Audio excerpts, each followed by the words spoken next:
आपण विषय घेऊयात.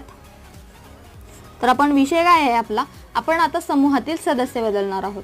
आता उदाहरण घेऊया की आता समजा की माझ्या समूहातील 2 सदस्य कमी झाले आहेत आणि त्या ठिकाणी मला 2 नवीन सदस्य गटामध्ये घ्यायचे आहेत किंवा समूहामध्ये घ्यायचे आहेत.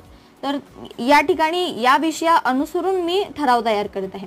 तुमच्यासाठी असं येऊ शकतं, तुमच्या समूहामध्ये तुम्ही फक्त 2 सदस्य काढणार आहात, तर त्यासाठी सुद्धा तुम्ही ठराव लिहू शकता.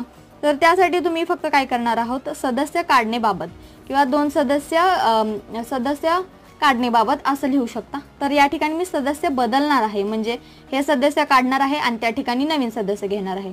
तर त्या ठिकाणी मी काय विषय लिहिणार, तर सदस्य बदल किंवा बदलण्याबाबत किंवा सदस्य बदलीचा किंवा सदस्य बदलण्याबाबत असे म्हणू शकता. आता या ठिकाणी मी मिस्टेक केलेली आहे.